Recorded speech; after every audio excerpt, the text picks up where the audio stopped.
Salut les Glémoïdes! Aujourd'hui, on parle du livre Escalade Training, les secrets de la planification. On en avait parlé un petit peu lors de l'interview qu'on a faite avec Kevin Arc et Hervé Di Domenico, les auteurs de cet ouvrage. Je te remets le lien de l'interview ici. J'avais adoré le premier tome. J'ai dévoré le deuxième tome. L'ouvrage, il est magnifique. C'est édité aux éditions Amphora et c'est toujours aussi quali. Euh, Même à regarder, c'est beau à regarder. Les images, elles sont magnifiques. Le texte, il est aéré. Les titres sont clairs. La structure de l'ouvrage, elle est claire. C'est encore une pépite que nous ont servi Kevin et Hervé. Cet ouvrage, il traite de la planification en escalade. La planification, c'est un sujet qui n'est pas beaucoup abordé dans les ouvrages. Il y avait quelques éléments dans le premier livre de Laurence Guillon et Olivier Broussoulou, mais ça restait des gros basiques. Là, on rentre vraiment au cœur du sujet et ce que j'ai adoré dans ce livre, c'est le chemin parcouru pour rentrer au cœur du sujet. Au sens où ils ne vont pas juste parler de planification en te disant, bah voilà, la planif, il faut la faire comme ci, comme ça, etc. Ils vont t'amener vers ce chapitre qui est à peu près au milieu de l'ouvrage. Et c'est très très bien structuré. On commence par le début. Le début, c'est toujours construire ce qui va motiver l'athlète. Pourquoi? Parce que s'entraîner pour s'entraîner, ça n'a pas vraiment de sens. Et c'est important que l'athlète, que le grimpeur, la grimpeuse comprenne pourquoi il veut rentrer dans cette démarche d'entraînement. Qu'est-ce que c'est que s'entraîner? Pour moi, s'entraîner, ce n'est pas seulement aller faire des suspensions, c'est vraiment toute une démarche, tout un chemin. Et ce chemin, il commence par la fixation d'objectifs. Pourquoi? Parce que la fixation d'objectifs, c'est le moteur qui va tracer le chemin. Et ce chemin, il va être également parcouru par des étapes intermédiaires, des objectifs intermédiaires. Je te cite un petit passage de l'ouvrage, c'est à la page 26, dans le chapitre « Intégrer des objectifs pour guider le progrès ». Une fois l'objectif principal défini, il est essentiel d'ajouter des objectifs secondaires ou intermédiaires. Ces jalons rythment la planification, permettent des évaluations régulières et renforcent la motivation en célébrant les réussites à chaque étape. Ils servent aussi à réajuster la trajectoire si nécessaire. Par exemple, si un athlète peine à suivre le plan initial, l'entraîneur peut redéfinir les priorités ou modifier les exercices pour maintenir l'engagement. On sent bien que se fixer un objectif, ça ne suffit pas. Ces objectifs intermédiaires, ils sont très importants pour garder la motivation.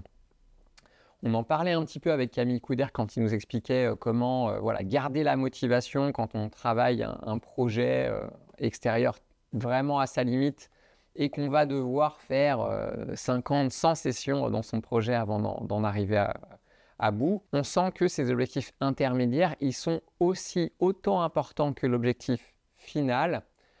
Pourquoi? Parce que ce sont eux qui vont te permettre de garder la motivation pendant toute une saison.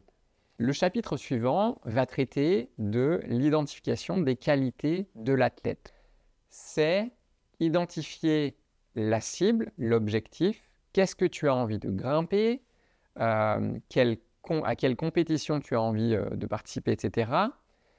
Et de mettre en place un plan pour optimiser tes qualités, rééquilibrer un petit peu tes structures musculaires si tu as quelques déficits à droite à gauche pour prévenir des blessures. Voilà, c'est vraiment une construction propre à l'athlète.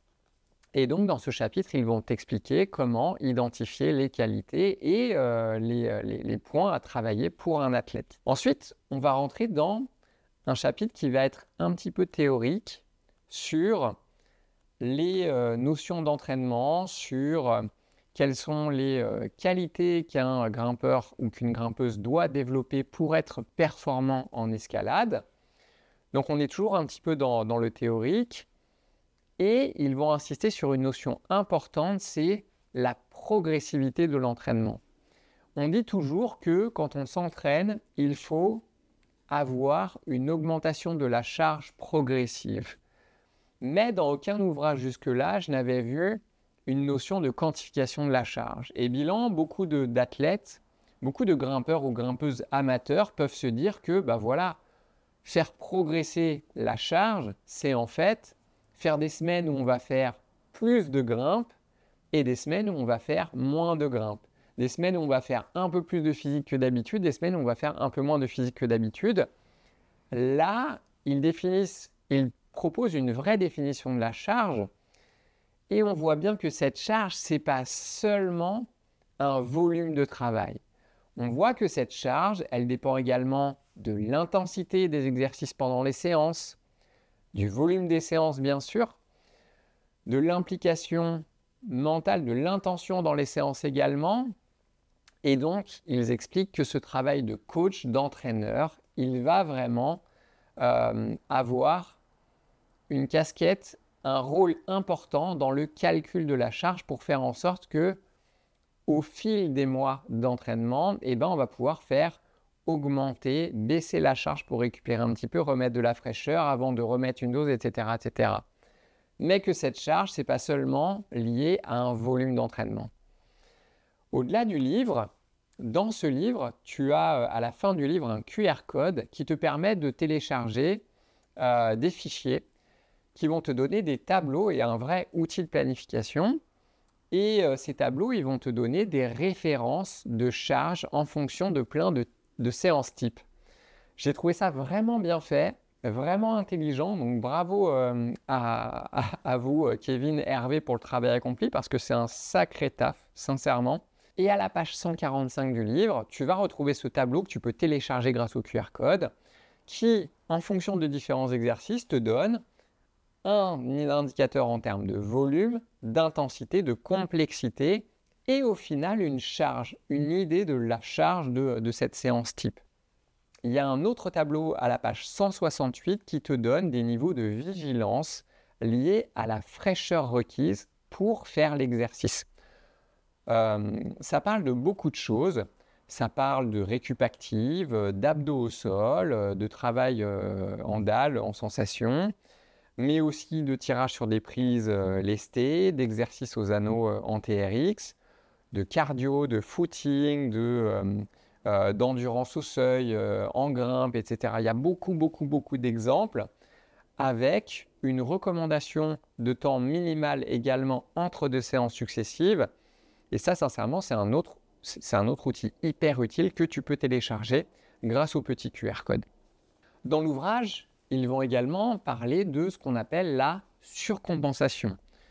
C'est hyper intéressant parce que, au-delà de connaître des temps de surcompensation d'une séance ou d'un cycle pour un thème donné, on avait parlé de ça dans d'anciennes vidéos sur la planification et sur des exemples de planification.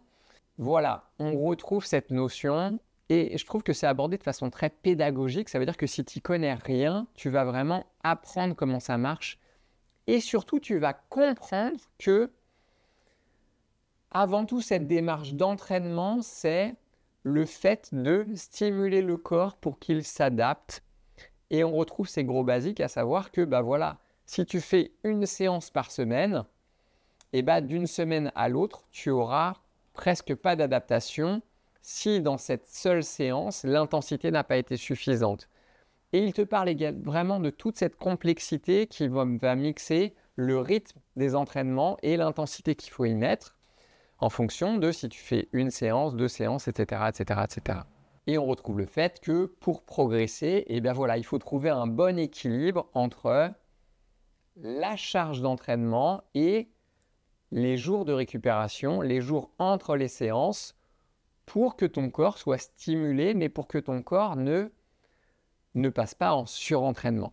Encore un chapitre vraiment très pédagogique, super intéressant. Et on rentre dans le cœur du sujet, la planification. Pareil, c'est traité de façon très pédagogique. On reprend les bases. Qu'est-ce qu'un microcycle, un mésocycle, un macrocycle, avec des exemples concrets, avec également l'explication de comment aborder un mésocycle, comment prendre un exercice que tu vas répéter au cours d'un mésocycle, comment tu dois faire ta première séance, comment tu dois faire les séances d'après pour arriver à des séances dans lesquelles tu vas mettre un maximum d'intensité pour certains exercices. C'est vraiment très intelligent, c'est vraiment très intéressant. On passe ensuite à des exemples de, pas vraiment de planification, mais plutôt de rythme d'entraînement.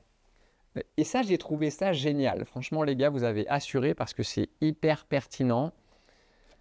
Je vois beaucoup de gens, que ce soit sur des Discords de grimpe, des forums, des réseaux sociaux ou autres, des amateurs qui veulent faire comme des pros, à savoir, bah voilà, ils ont 1-2 ans de pratique et ils ont envie de se faire 8-10 séances d'entraînement par semaine.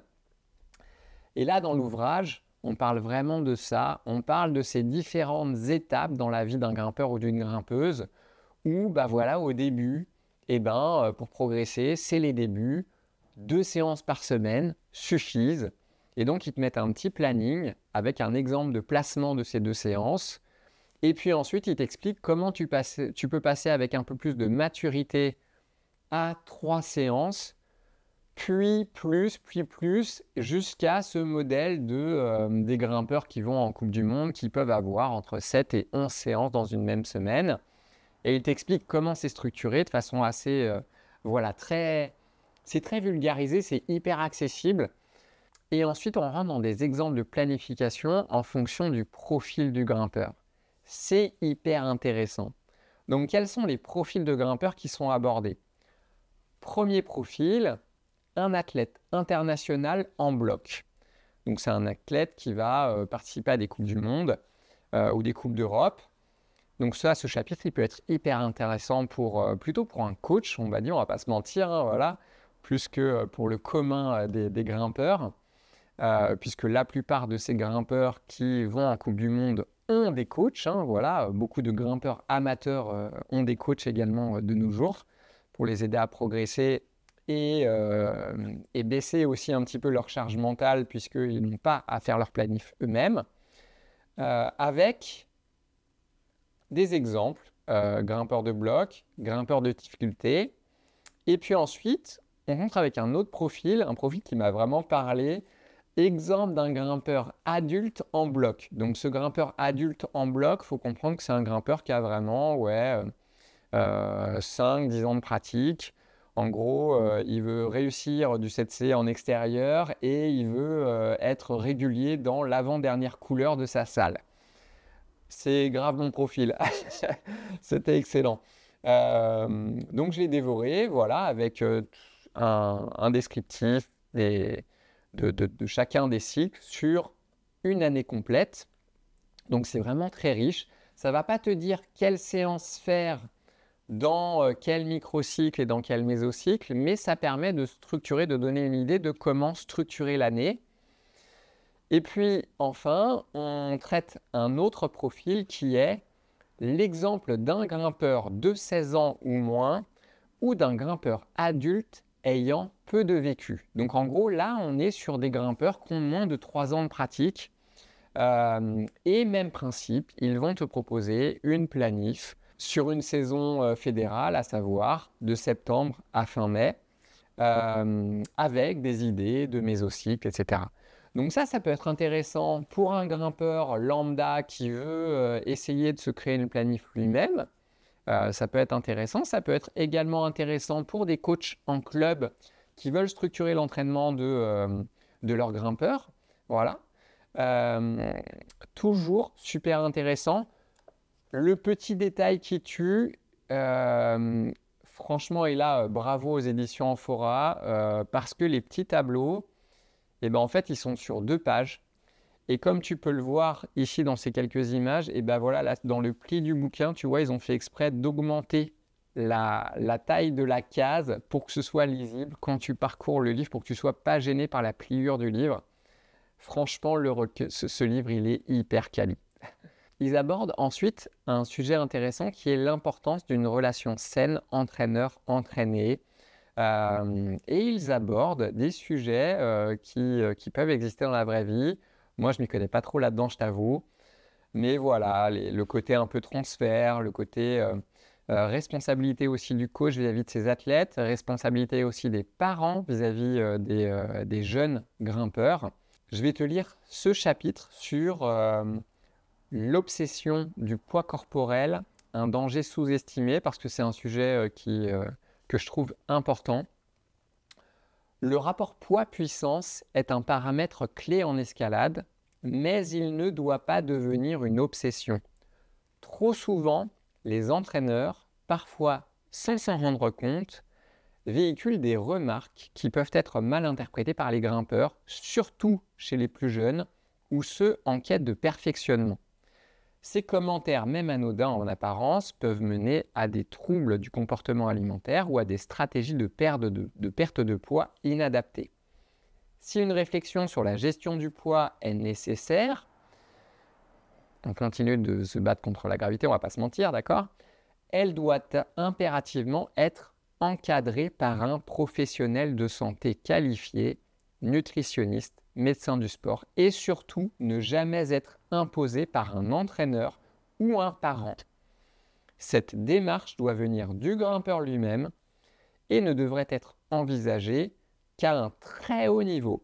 Et j'insiste sur cette phrase, et ne devrait être envisagée qu'à un très haut niveau, lorsque les marges d'optimisation deviennent essentielles à la performance.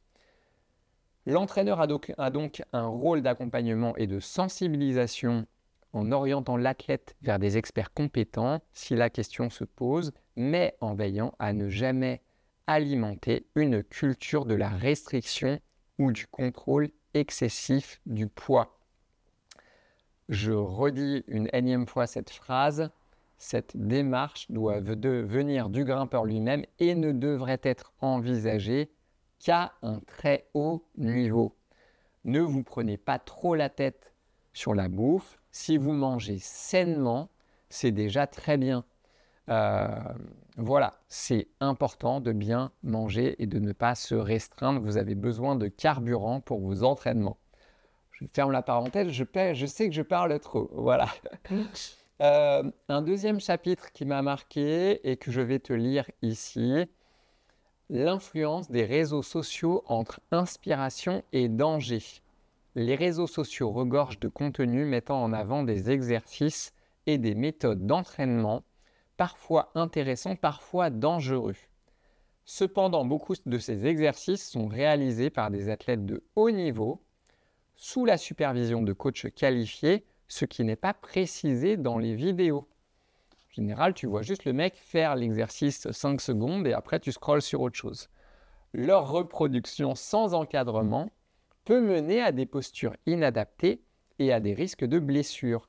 Un exemple courant est l'utilisation d'exercices excentriques lestés sans contrôle suffisant, notamment avec des épaules non engagées, ce qui peut causer des microtraumatismes et des blessures à long terme. Il est crucial d'éduquer les jeunes grimpeurs sur le fait que ces vidéos, même réalisées par des athlètes professionnels avec ou sans supervision, ne sont pas forcément réalisées correctement ou pas adaptées à leur niveau ou leur morphologie. Et j'ai même envie de dire aussi, ou adaptées à leur âge. Voilà. Je m'arrêterai là pour ce petit chapitre, mais c'est vraiment super intéressant. Il y a beaucoup de sujets abordés. Je vous laisserai découvrir ça dans l'ouvrage. Ce livre, il est également parsemé d'interviews. C'était le cas déjà du premier tome. J'avais vraiment adoré ça. Ils ont fait un petit peu la même chose ici. Je vais te dire un petit peu quelles sont les interviews disponibles dans le livre. Sam Richard, Seb Bouin, Solène Pierret, Naïlé Ménian, Mélissa Lenévé, Manon Illy, Caroline Chiavallini, Clément Le Chaptois, Bassa Mawen, Corinne Théroux. Il y a également des petites collabs, notamment avec Jonathan Bellegrou, qui est préparateur mental.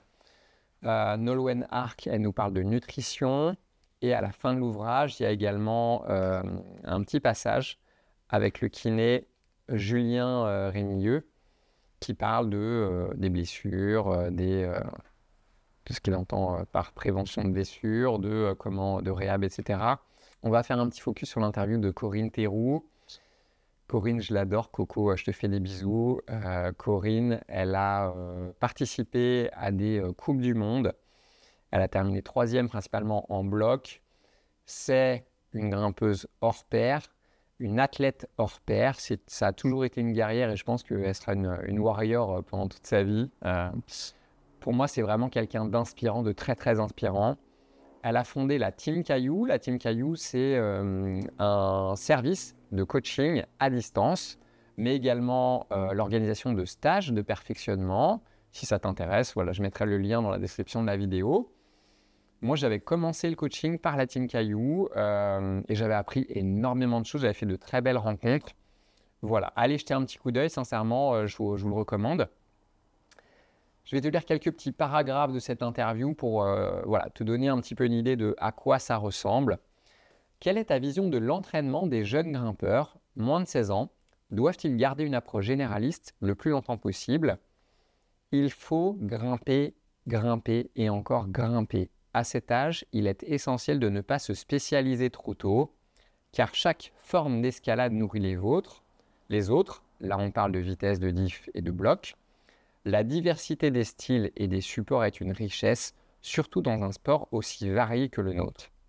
Un bon exemple est le travail de la vitesse. Entre 12 et 15 ans, c'est la période idéale pour développer cette capacité.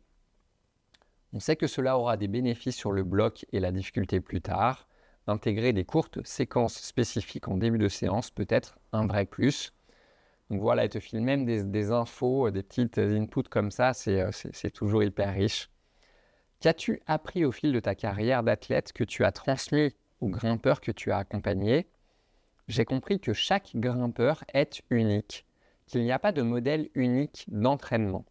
Une base commune, oui, mais les besoins individuels varient énormément.